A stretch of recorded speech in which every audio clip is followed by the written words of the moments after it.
En este video tratamos de explicar las diferencias funcionales entre la corriente de sodio rápida y la corriente de sodio lenta.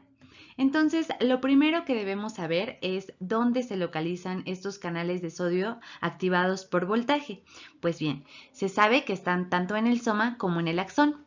Acordémonos que en el soma también va a haber canales de potasio, canales de calcio, canales de cloro. Y en el axón va a haber canales de sodio y canales de potasio. Eh, Algo muy importante es que la parte del cono axónico se caracteriza por tener una gran cantidad de canales de sodio activados por voltaje. Conforme nos acercamos a la parte distal del axón, los receptores de sodio se van reduciendo.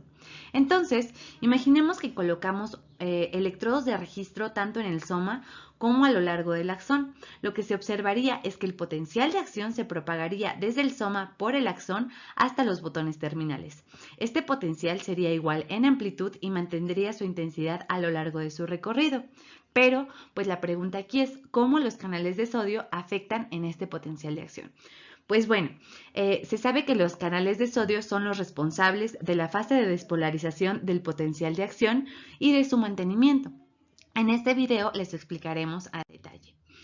Y bueno, por su participación, el sodio se ha caracterizado electrofisiológicamente, se han descrito dos corrientes muy importantes entre muchas otras, pero ahora vamos a hablar solamente de dos. La primera de ellas es la corriente de sodio rápida. Esta corriente es responsable de la iniciación del potencial de acción. Recordemos brevemente que cuando llega un estímulo suficientemente fuerte a la neurona y se rebasa el umbral, esto permite que se abran los canales de sodio y, por lo tanto, va a haber una entrada masiva de iones de sodio al interior de la célula. La apertura de estos canales se desencadena debido a la despolarización de la membrana. Una vez que se alcanza el pico del potencial de acción, se inactivan los canales de sodio y ahora los canales de potasio se abren y permiten la salida de iones de potasio de la célula, haciendo que el potencial de membrana vuelva a un estado de reposo.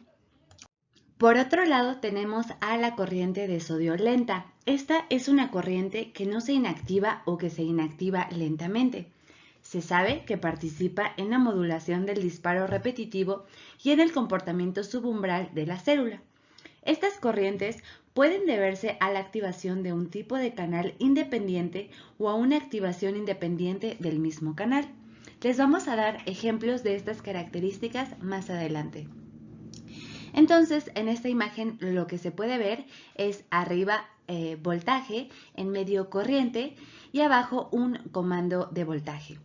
Entonces, lo que vemos es, hay que acordarnos que en el potencial de acción, la corriente de sodio rápida va a ser la que esté participando.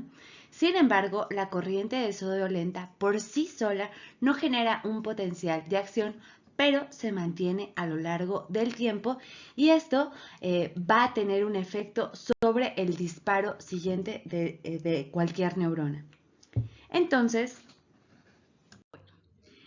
pues nosotros quisimos darles justo ejemplos para ver si quedaba un poco más claro esto. Y en esta diapositiva podemos ver que la corriente de sodio lenta se modifica dependiendo del tipo de canal de sodio de voltaje que sea.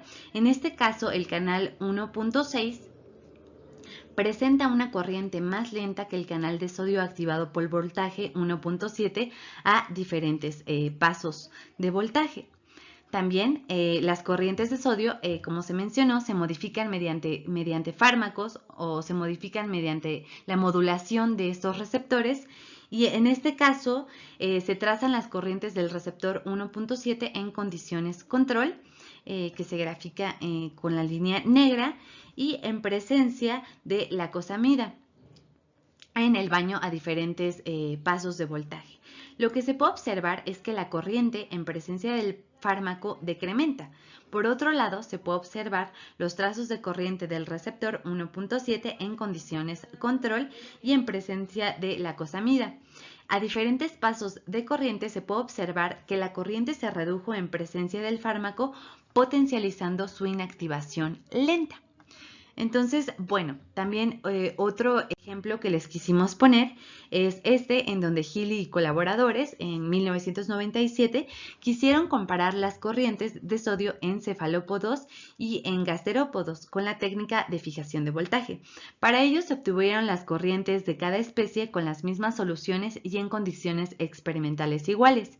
En cada gráfica la corriente de sodio es marcada por un asterisco y la ubicación del tiempo medio para pulsos de menos 10 milivolts está marcada con una punta de una flecha.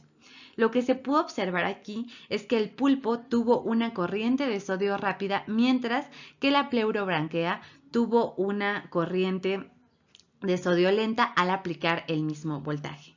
Ahora bien, en una misma especie celular, si se aplican diferentes comandos de voltaje, se puede apreciar los dos diferentes tipos de corriente. A diferentes pulsos de voltaje, se puede observar que a menos 50 milivolts se evoca una corriente de sodio rápida. Como se mencionó anteriormente, estas corrientes se relacionan con la iniciación del potencial de acción.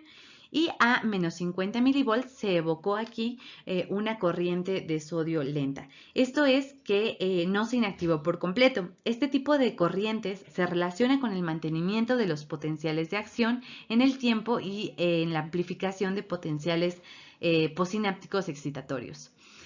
Aquí se puede apreciar mucho mejor esto. Estos son registros de fijación de corriente y se puede observar que en un estado despolarizado, si se presenta una entrada sináptica, tiene la posibilidad de generar una espiga rápida de potencial de acción.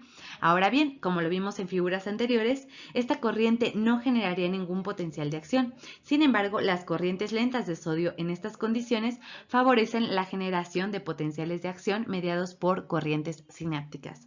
Entonces, bueno, pues espero que les haya gustado el video y espero que hayan quedado claras algunos ejemplos y cómo funcionan las corrientes de sodio lentas y las corrientes de sodio rápidas.